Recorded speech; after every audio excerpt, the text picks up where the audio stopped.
So anyway, that's kind of a general gist of the process behind it. A lot of it is extremely technical and very, very tedious.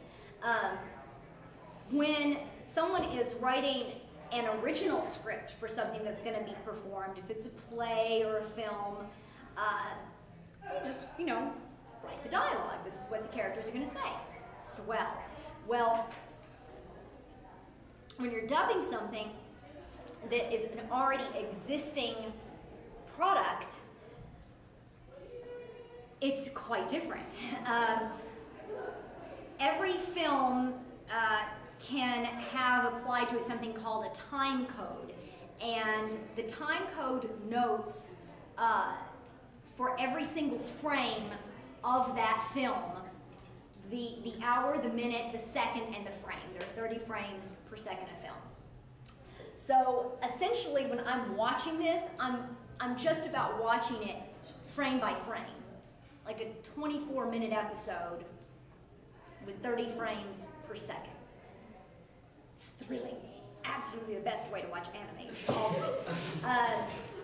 Anyway, so for every time that anybody not just says a line, but when they go, oh, all of that stuff. Because if it's any kind of vocalization, anything that is said by a person, it has to be said by a person again. So when the actors come into the studio to record their dialogue is just not just the talking parts.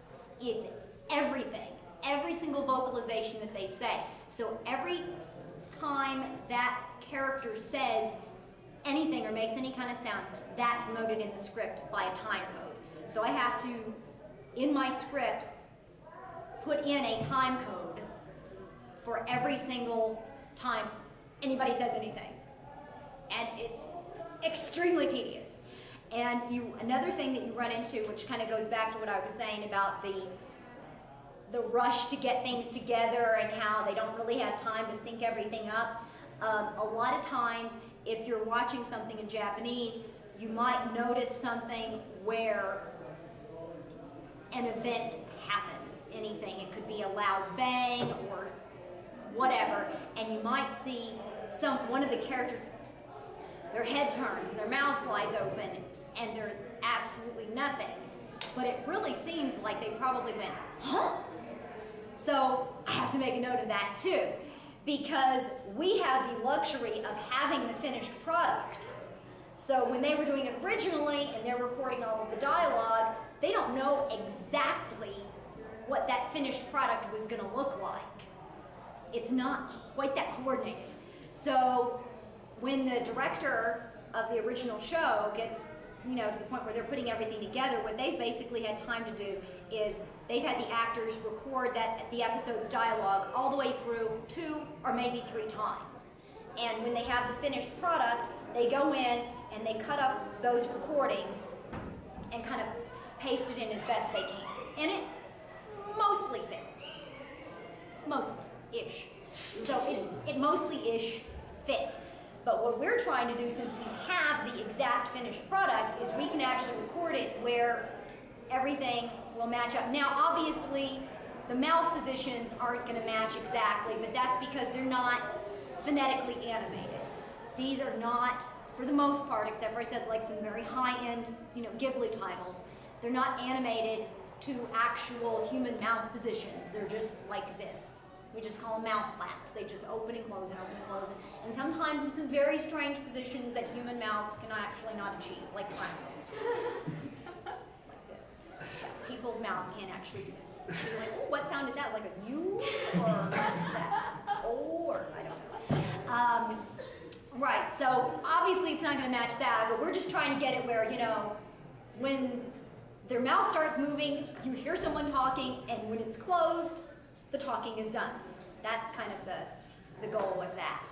And one of the things that I always do in preparation, and I find most of this is pretty common. I've done a lot of these panels with other people that are script adapters that work in all different areas of the country for different companies, and it's pretty much the same. And as you probably know, most of the titles that we're working on, they're like 13 episodes, 25, 26 episodes, so they're pretty short.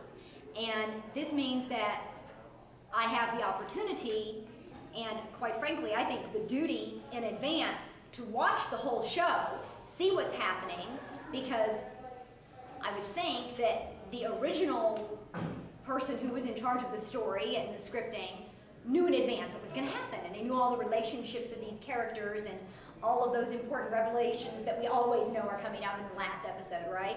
So the person that's writing the script really has to know all of that. So in advance, I will sit down, watch the whole series all the way through so that I know the basic thread of what's going on in the show, and that's really my preparation. And a lot of times reading the manga, I find that can be very helpful. Especially, I'll say in a couple of shows that it's really helped me a lot on was The Wallflower, which I'm working on right now, and also Oh My Goddess, because both of those shows, the anime is taken very, very directly from episodes of the manga. So it's really converted over very well. And there's actually been instances where I found out something from reading the manga that I could apply into the script.